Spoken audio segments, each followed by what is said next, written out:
नमस्कार दोस्तों। आज हम बात करेंगे रूम रेंट में फंसे उस लॉकडाउन विद्यार्थियों का हाल।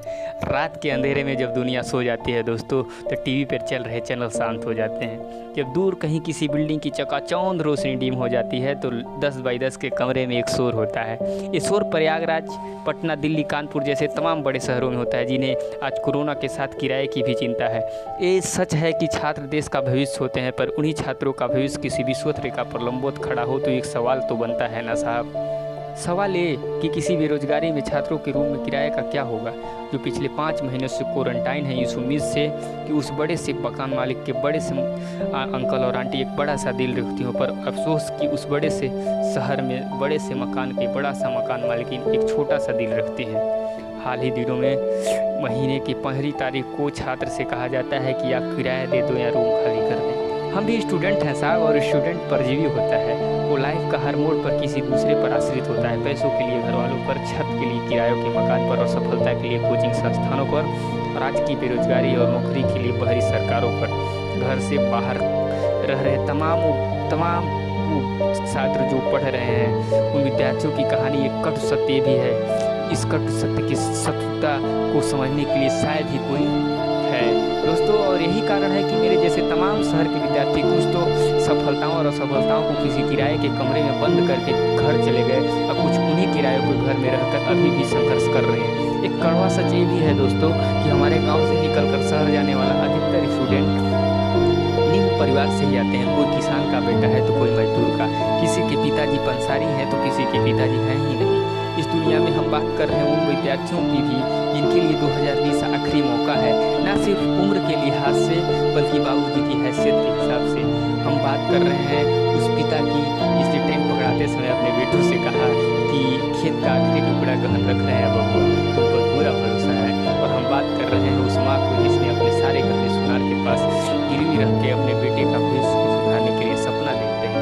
नमन है ऐसे माँ बाप को जो छोटी सी कमाई का एक बड़ा सा हिस्सा अपने बेटा और बेटी को भेज देते हैं, जो प्रयागराज, पटना, दिल्ली, कानपुर जैसे तमाम शहरों में रहकर परीक्षा की तैयारी करता है। लेकिन इस लॉकडाउन में सब के सब जीवन के संघर्षों पर उतार चढ़ाव से प्रतिघात किया गया है। ना तो वो छोटी की कमाई का बड़ा सा हिस्सा अपने बेटों को भेजने के काबिल बचे हैं।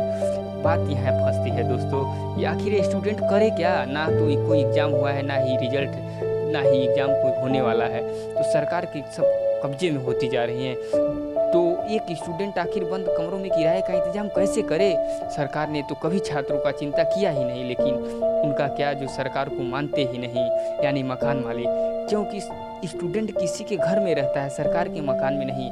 हम और आप एक स्टूडेंट हैं, और इस बात की बखूबी जानते हैं कि इसी प्रयागराज में कितने मकान मालिक ऐसे हैं जो हम स्टूडेंट के किराए पर ही आश्रित हैं।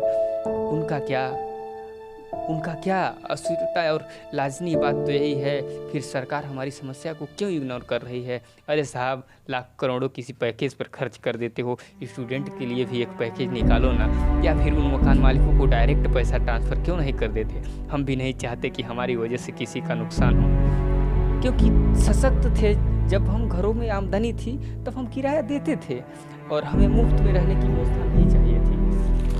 साथ ही उन संपन्न मकान मालिकों से निवेदन है कि मानवता नाम की भी कोई चीज़ होती है। साहब, आप हम स्टूडेंट को अपने बेटों की जगह पर रख के सोचिए कि अपने जेब में फूटी कौड़ी भी नहीं, और फिर भी अपने बच्चों के कैरियर को संवारना चाहते हैं, तब आपको शायद हमारा दुख समझ में आए। इस लॉकडाउन में जब सब एक साथ खड़े हैं तो आप हमारे साथ क्यों नहीं खड़े हैं? हमें आपकी भावनाओं को आहत करने का कोई हक नहीं है, ना ही हम आपसे कोई राजनीति चाहते हैं, पर इस वक्त हम मजबूर हैं। जब हम सफल होते हैं तो मुझे लगता है कि आपको भी हमारी माँ बाप की तरह गर्व महसूस होता है। मुझे पता है कि सब कुछ एक दिन ख़त्म हो जाएगा, मेरे पिताजी फिर से पैसे भेजेंगे और हम आपको किराया का फिर से चुकाएंगे। हमारी स्टडी की रफ्तार 4 गुनी तेज़ी से बढ़ेगी। फिर से इस बाहरी सरकार में अगर एग्जाम हुआ तो फिर से शायद रिजल्ट आएगा, और हम फिर से सफल होंगे, और तब हम आपका नुकसान चुकाएंगे। नमस्कार दोस्तों, आप देख रहे हैं इंडिया।